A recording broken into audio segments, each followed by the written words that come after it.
તો લગ્ન પ્રસંગની અંદર આપણે જે શાક ખાઈએ છીએ બટેટાનું સરસ મસાલેદાર એવું શાક આજે આપણે બનાવ્યું છે। આવી રીતે સાલ સાથે જ બટેટાના આટલા મોટા ટુકડા કરી લેવાના છે।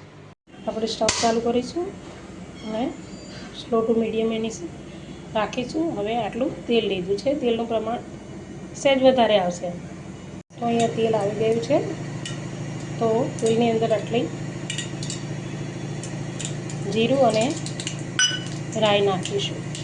એની અંદર આવો એક જ બાદીઓ નાખવાનો છે। પછી આવા 3 પાન નાખીશું આપણે તમાલપત્રના, એને તડતડવા દેવાના છે। પછી આટલા લવિંગ અંદર નાખીશું। આટલો વઘાર થઈ જાય એટલે વઘારને જરા મિક્સ કરી લઈશું। અહીં જુઓ કે સરસ મજાનો વઘાર આવી ગયો છે, સ્મેલ પણ સારી આવે છે। હવે એની અંદર આપણે બટેકા એડ તો બટેકા એડ થાય ત્યાં સુધી ચેનલને લાઈક, શેર અને સબસ્ક્રાઈબ તો ચોક્કસ કરજો। કોમેન્ટ કરીને મને જણાવજો કે મારા વિડીયો તમને કેવા લાગે છે।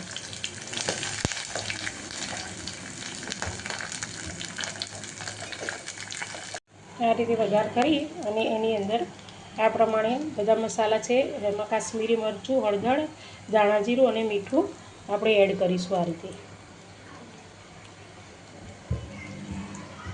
એડ કર્યા પછી એને આપણે મિક્સ કરી આ રીતે એને મિક્સ કરી દઈશું।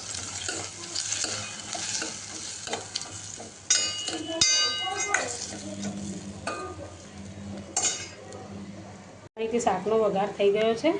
હવે એની અંદર આપણે એક પ્રમાણસર આપણે પાણી રેડીશું। જો કે બટેકાના શાકમાં થોડું પાણી વધારે આવશે, તો આ રીતે આપણે એમાં પાણી એડ કરીશું। તો આ થઈ ગયું, પાણી રેડી દીધું છે। હવે આપણે એને ઢાંકી અને પછી થવા દઈશું। જો સરસ મજાનું શાક બનીને તૈયાર થઈ ગયું છે। હવે આપણે એમાં ગરમ મસાલો એડ કરવાનો છે, પણ ગરમ મસાલો એ રીતે એડ નથી કરવાનો કે સીધો નાખી દેવાનો। આટલું વાટકીમાં થોડું પાણી લેવાનું છે અને આપણે તમારા ઘરમાં જેટલું તીખું ખવાતું હોય એ પ્રમાણે માપસર મસાલો લઈશું, એની અંદર એડ કરવાનો છે અને આ રીતે હલાવવાનો છે। પ્લીઝ સબસ્ક્રાઈબ કરવાનું ભૂલતા નહીં। હવે આ રીતે બરાબર ગ્રેવી જેવું થઈ જાય એટલે આપણે એમાં આ શાકની અંદર એડ કરવાનું છે। આ રીતે આના કારણે શું છે કે મસાલો સારી રીતે અંદર એડ થઈ જાય છે અને એનો સ્વાદ સરખી રીતે આવી જાય છે। જો તમે કેટલું સરસ મજાનું શાક બની ગયું છે। હવે એની અંદર આપણે થોડી, જો તમે ખાંડ ખાતા હોય તો થોડી ખાંડ એડ કરવાની છે। તો અહીંયા જોઈ રહ્યા છો કે 1 ચમચી આપણે ખાંડ એડ કરીશું અને થોડા ધાણા એડ કરવાના છે। બસ જુઓ તો સરસ મજાનું શાક બનીને તૈયાર છે। હવે એને આપણે મિક્સ કરીશું। તો આ રીતે એને મિક્સ કરીશું।